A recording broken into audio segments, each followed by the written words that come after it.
Hello, welcome to the Real Bit Wars. I'm Chris, and once again, I have plenty of great pickups to show you today, including 3 new NES games for my collection.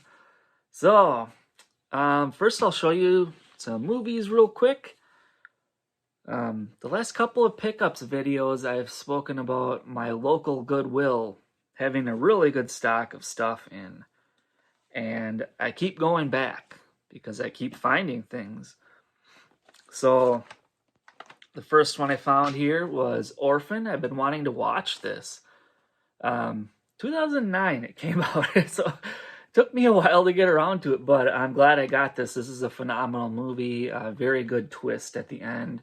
And then while I was at it, I went ahead and watched the prequel, which came out more recently, which not as good, but still solid, I guess.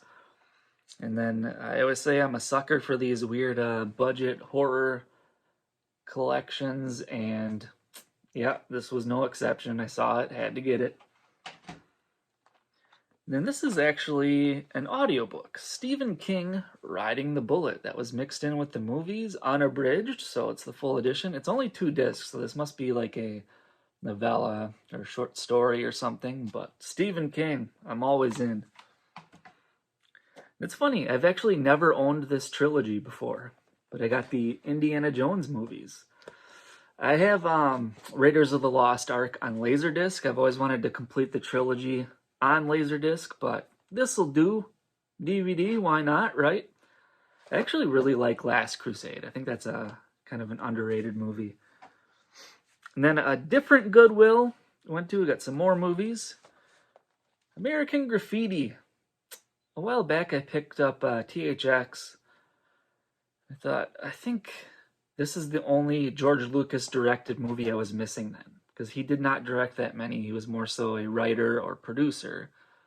But this includes more American Graffiti as well. Honestly, I've actually never even seen either of these movies, but I couldn't resist.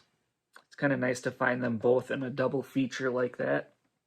And this bad boy was brand new, sealed. I watched it once, and I liked it, so I thought, what the heck, I'll get this Hateful Eight, complete with the slip cover. As you can see there, it's still sealed.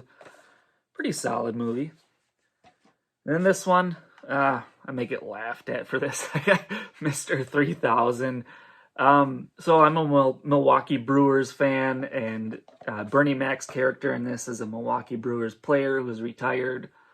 Comes out of retirement when they determine that he finished with 2,999 hits. So he goes back to get his 3,000th hit. But it was also filmed in Milwaukee at the stadium and everything, so I probably enjoy it more than I should for the simple fact that it has ties to the Milwaukee Brewers. A book. Usually I talk about books on the show after I read them, but this is going to take me a while. I got the Douglas Adams Hitchhiker's Guide to the Galaxy full anthology. It has all 5 of his books in there. I've previously only read one of them, so this will give me the chance to complete that series, and yeah, the price was right, the full collection there. Another one, recently I watched a Phil Hartman documentary, and while I was watching that at my computer, I couldn't help but just kind of look through some of his movies, and I found this one. It was one of those like Amazon sales. It was dirt cheap. So I went ahead and picked it up. I only saw this once like back in the day, and I thought it was unexpectedly good. I thought it was far better than it had any right to be. We'll see if I still feel that way about it. That's kind of doubtful, I suppose. But yeah, Phil Hartman, man. And this, God, I've been wanting this forever.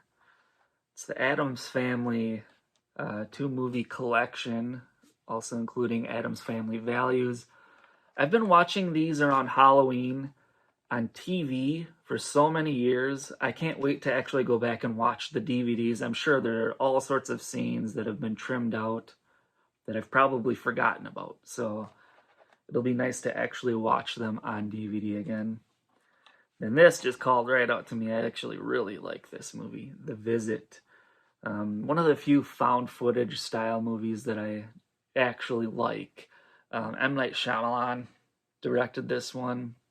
Pretty good. If you've never seen it, I recommend checking that one out. Then a while back, I got that volume 1 of the DuckTales. So this one just jumped right out at me too, a Tailspin. Again, I don't know if I'll ever get around to actually watching all of these, but when you're finding that stuff at Goodwill, it's dirt cheap. So what have I got to lose? If nothing else, I'll just get rid of it at some point. Didn't cost much. I was kind of hoping this would have the Christmas episode on it, but I don't think it's on the first volume. And this show was not around for very long. I think it was maybe 1 season, but I loved it back in the day. Okay, now the star attraction here. 3 NES games. So there are 3 different things I do. You all know about the countdown on the NES. So I only include the officially licensed North American games on that countdown. But I also collect other things such as PAL exclusives and unlicensed games. And I have one of each of those 3 categories here. So first, for the countdown, we have Formula 1 Built to Win. Pretty solid racing game. It really flows nicely. The graphics are very appealing, and several people had recommended this to me. It kind of killed me that this was not in my collection yet, and if I'm not mistaken, I think this was probably the least valuable game I was still missing. It was way down there in price compared to the other ones. I was hoping to get it at the Midwest Gaming Classic. The only copy I remember seeing was way overpriced, so I passed on it, but very glad to finally have that. And then next up, somewhat of a holy grail for me personally. I don't know if the price really dictates me saying that, but it took a long time to find it. We have Euphoria, Sunsoft. So this one in recent years has just fluctuated in value according to sites like Price Charting. Really bad. Like, it almost doubles in price and then it just shoots right back down, and it was just going back and forth, so it was difficult to kind of get a gauge of what it was worth to pay for this. Well, it recently had one of those kind of nosedives in value, and then on top of it, somebody listed one online for way cheaper than what it was going for. So it kind of dropped almost 50% in value, and then I got it even cheaper than that on top of it. Phenomenal game, though, if you've never played this. I just checked it out for the first time after picking it up. Some people would compare it to Mega Man because you defeat enemies and then you, in a way, gain their abilities. In this, you more so actually can alter between the characters. So once you beat them, you can play as that character. It also reminded me a little bit of Little Samson, if you've ever played that. But very, very good game. Yeah, published by Sunsoft. Well worth your time if you ever get the chance. And then this one, an unlicensed game. So I was never convinced that I wanted to go after these. That's why I started excluding unlicensed games from the countdown to begin with. But I got Sidewinder, which is one of those HES games. I previously only had one of them. I think I have it right here. So you may know these piggyback ones. This is Othello. Has that there. So then you would like plug in an official game to bypass it, basically. But this one did not have that on it, and I thought, oh, that's interesting. There were no pictures of the spine because it doesn't have a spine label, and I thought, no big deal. And then it showed up, and I thought, uh-oh, what did I just get myself into? I knew nothing about any of this. It just so happened that my buddy, the Gameroom, had contacted me, and he lives in Australia. He was asking if I needed a copy of International Cricket for the NES, and I told him, I actually do have that, but I have some questions for you. I can show you. I think that's right over here somewhere.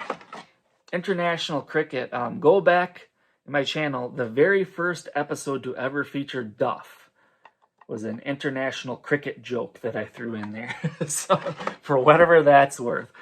So yeah, while we were talking, I asked the game room if he had any info on this, and he sort of dug into it a little bit. And it turns out there is a dongle adapter. I think it has like a sort of ribbon cable. You would plug it into here, and then that cable would give it the length to sort of hang outside of the console, and then you could, same thing, use an officially released cartridge. But I did crack this open, and it needed a deep clean. It was awfully dirty. So yeah, I think I might end up now just pursuing these HES ones.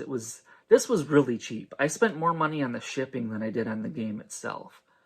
And you might have seen some of these, the ones with the, like the Othello one that I showed you, came in almost like the old VHS clamshell cases. I've always thought it would be kind of cool to try and get the ones that came in those cases. But maybe, just maybe now that I have a couple of them, I will go after the full HES set. But we'll see. I haven't decided just yet. But that does it for today. Thank you for watching The Real Bit Wars.